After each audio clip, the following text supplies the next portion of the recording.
Of course, you can make any decisions you want, like it was, say, in the mid-90s, when everyone promised everything to everyone and no one fulfilled anything.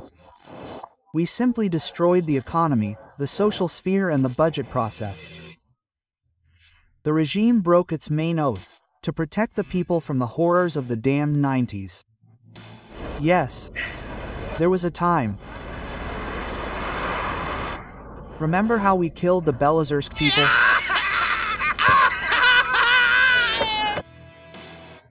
But we are living in them again. Of course, it all didn't start today. Let's say the standard of living went down with the start of the aggression against Ukraine. You are not living in poverty, you are just learning to save. That's good. And if you complain, I will give you a real problem. But such a mass of new poor people, who are quite prosperous people just recently, is a phenomenon of this year, as is the unraveling of the vertical of power and the immersion of its top echelon in some of their own interests and events that are strange for citizens. People should always and everywhere come first.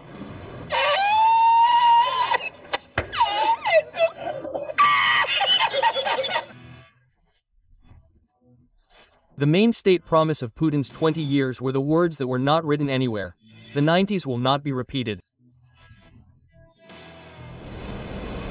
I will never forget this. I am ashamed even now.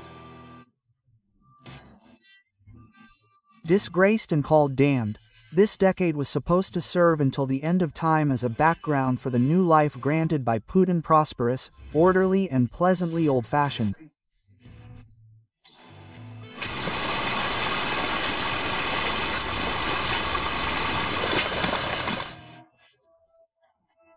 All other regime achievements, from rising from its knees before the West to the restoration of the empire in several small areas, were only appendages to this main thing. 2. Destroy the Russian state and usurp power. It is not for nothing that the official denigration of the 90s became more and more persistent and crooked as the living memory of them waned. Of course, not all the people who worked in the 90s are responsible for this, but surely, if this happened, then there are those who should bear responsibility for this. But history played a joke on the regime and its leader. Our current reality, although not a one-to-one repeat of the 90s, is becoming more and more similar to them in several key points. First, the usual standards of well-being are broken. The only source of existence was often a pension, and even that was not paid on time. And it was generally insignificant and did not pay at the time, but there is nothing like that now. People could perceive the decrease in income by 1/8 in 2013 to 19 as a temporary difficulty, but the fall by another quarter from the peaks of the fat years deprived the whole declamation of the rising standard of living of meaning. From 90 to 99, real incomes decreased by 50%. However, the idea that unification, an integral feature of the system of that time, was formed much faster, and now something similar is happening. Second, the masses of people must again find their place among the ruins. If you think that the middle class is like the people of France, Germany, or the United States, then this is not true. Only those who are directly or indirectly connected with the public sector are today calm about their incomes and jobs. The rest have been left without legal income, and the authorities without material and moral support. I need a great Russia. Perhaps they will not be as scared as their parents, who were thrown into complete obscurity by the market transition of the 90s. But the current generation will also blame the regime for their troubles. Moreover, they know how much richer the treasury is now than a quarter of a century ago. Third, oil is cheap again. Oil is quoted and sold on world markets in dollars. If prices fall, then the demand for dollars will fall sharply. This point does not need detailed explanations. Fourth, the stupidity and antisocial spirit of the core of business and institutional bosses.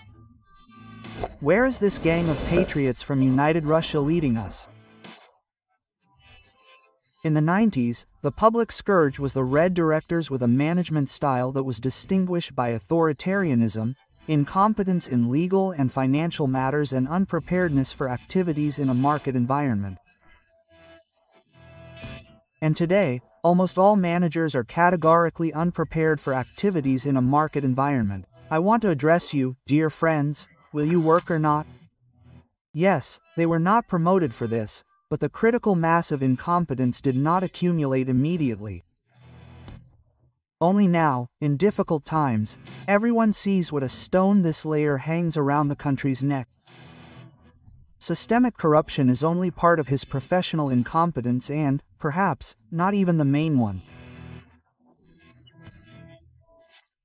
The leak that the fabulously expensive Gazprom superproject Power of Siberia is a Linden reveals only the edge of the state economic life.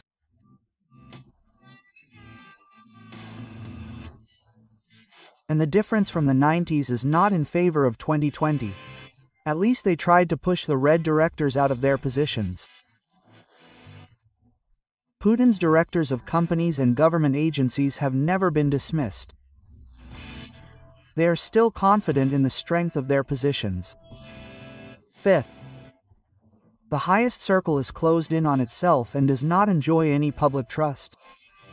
The people want to live, you do not bring it to a revolution. In the mid-90s, this circle was very unfriendly and consisted of security officials, such as Korzhakov, oligarchs, such as Berezovsky, and reformers, such as Chubai. The reasons for the acute unpopularity of the first, second, and third were very different, but the very fact of the people's dislike for them is generally recognized and was keenly felt by some of them.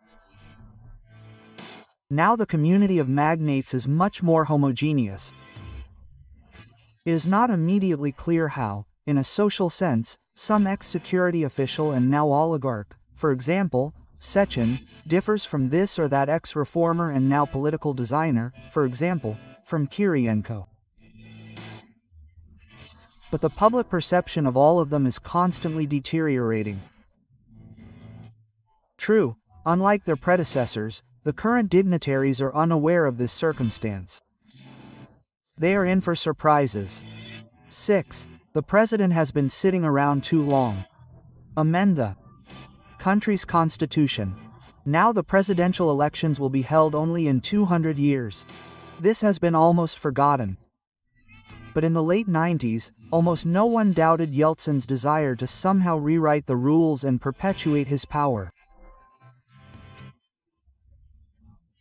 This supposed desire to remain in office was a constant topic of public discussion and greatly angered the people.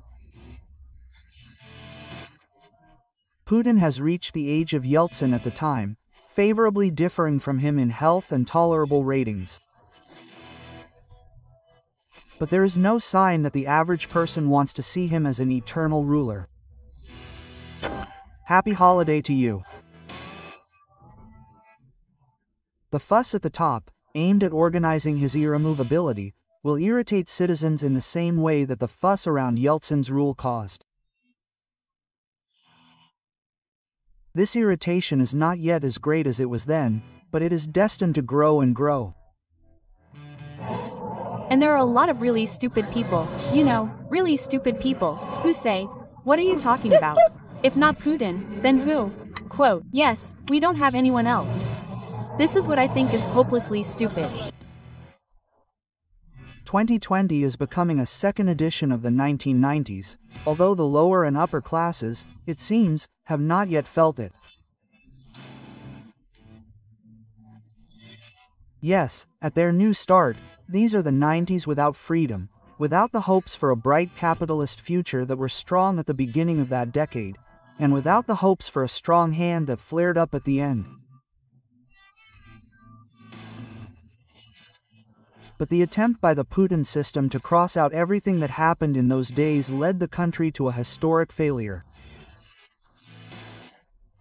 This means that we will have to go down the same path again.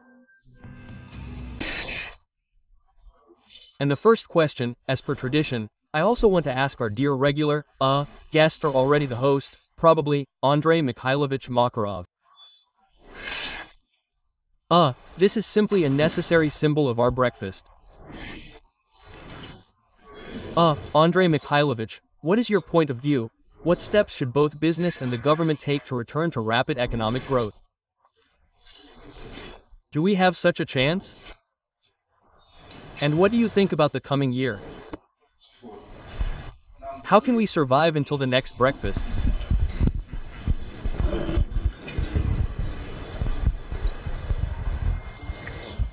Can I not talk about what I think, because I really want to survive until the next breakfast. That's the first thing. Second, unfortunately, lately, discussions of economic issues very often come down to searching for, well, I wouldn't like to say enemies of the people, but to searching for enemies.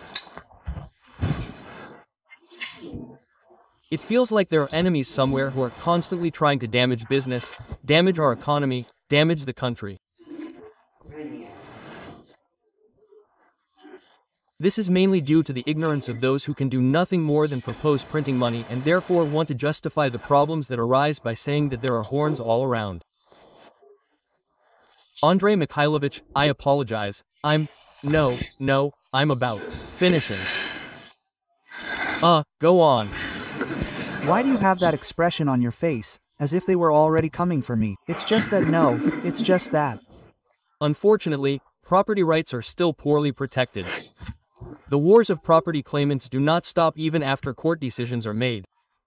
And the decisions themselves are often based not on laws, but on pressure from interested parties. We must protect the rights of bona fide purchasers of both real estate and securities of any property, of course, not only large corporations, but also small owners.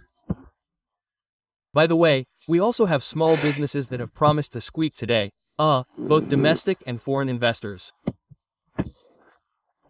Guess who said that in one go? That's right, Vladimir Vladimirovich Putin. But you won't guess when he said it.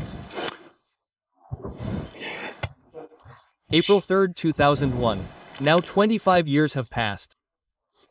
Maybe we should admit honestly that you and I, and we, in general, are all somehow not young people here, have been through all this, but we have not managed to solve the problem that the president set 25 years ago. Well, we have not managed.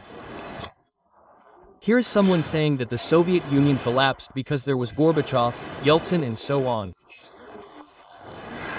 Here you see the second slide, please, on the screen. Saved. This is called the basic economic law of socialism. You can find it. This is the maximum satisfaction of the ever-growing needs of the workers. And so I have to disappoint you, Anton Vermovich. Because the needs of the workers will continue to grow constantly. I will close. And the state may not have enough money for the ever-growing needs. That the state must necessarily. Socialism collapsed only because it could not fulfill its basic economic law. And we have not even written our basic economic laws yet. Thank you. We have such an old, well, this is not a saying, not a parable, but an old rule. Where the foot of a Russian soldier steps, there is ours. Glory to Russia. Glory to Russia. Glory to Russia. Glory to Russia. Glory to Russia. Glory to Russia. Glory to Russia.